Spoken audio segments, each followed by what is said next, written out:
Every male in galaxy. Rejected her. Human shows why Earth breeds. Different. Zara Lynn had given up hope long before the human arrived at Nexus Station.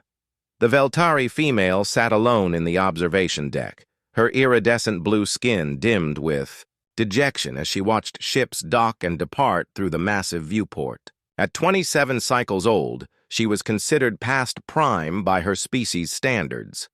The jagged scars running down her left arm and the slight limp from an old mining accident had sealed her fate in the eyes of every potential mate across 3 sectors. Veltari males prized physical perfection above all else.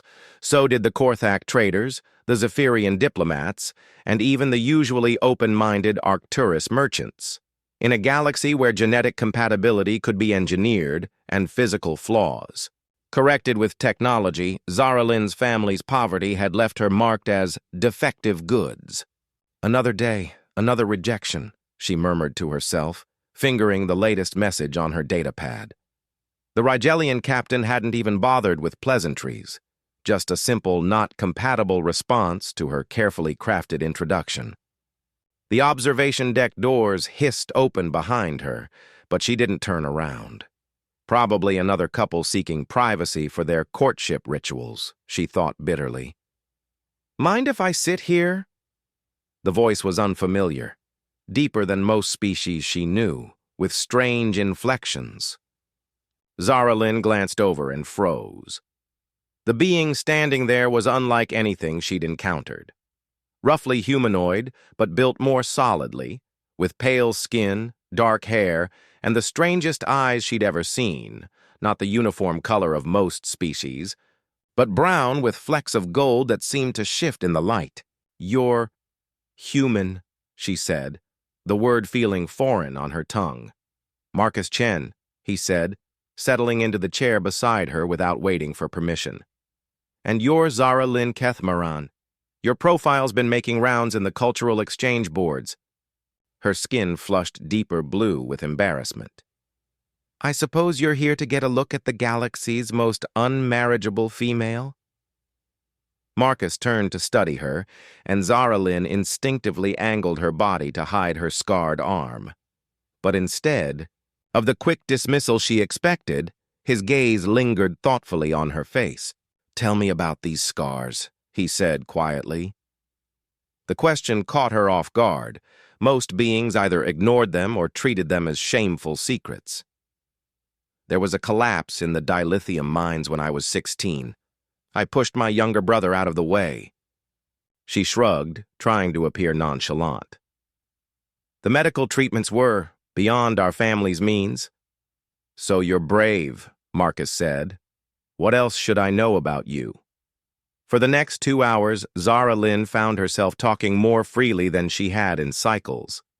Marcus asked about her work as a xenolinguist, her hobbies, her dreams of exploring the outer rim territories. He listened, actually listened, without constantly checking his chronometer or making polite excuses to leave. "The other species," she finally ventured, "they see me as damaged. Inferior genetics, they say. Not suitable for producing offspring." Marcus leaned back in his chair, a strange expression crossing his features.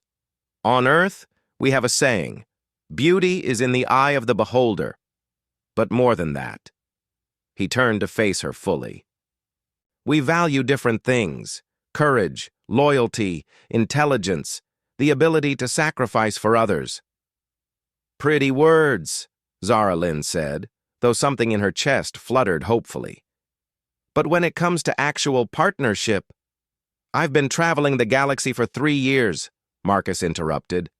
"I've met females from dozens of species, perfect specimens, every one of them, according to their society's standards. Beautiful, genetically flawless, bred for compatibility."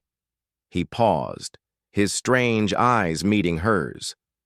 "And every single one of them bored me to tears within an hour." Zara Lynn stared at him. "What are you saying?" "I'm saying that humans don't choose mates the same way the rest of the galaxy does. We're weird like that." Marcus smiled, and she noticed how the expression transformed his entire face.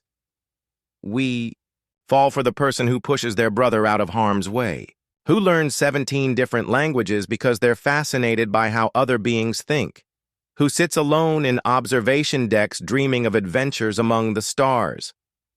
That's illogical, she whispered, but her heart was racing. Completely, Marcus agreed cheerfully.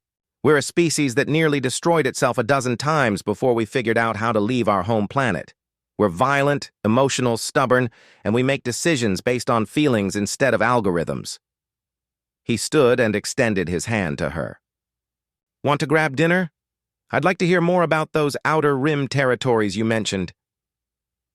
3 months later, Zara Lynn stood in the registration office of New Geneva Station, watching Marcus sign their partnership contract with a steady hand. Around them, representatives from various species muttered in confusion and disapproval.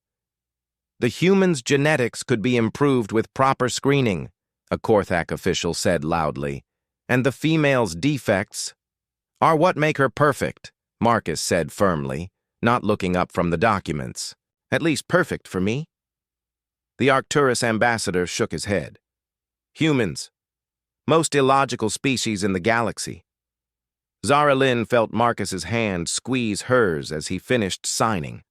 She thought of all the rejections, all the years of believing she was unwanted, unmarriageable, defective.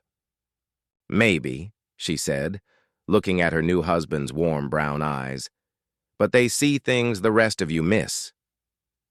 As they walked out together, Zara Lynn realized that sometimes being rejected by everyone else was just the universe's way of saving you for the one person who would see your true value. And if that person happened to be from a species crazy enough to find beauty in scars and strength in sacrifice, well, perhaps being different wasn't such a bad thing after all. The galaxy had its standards. Humans, thankfully, had their own.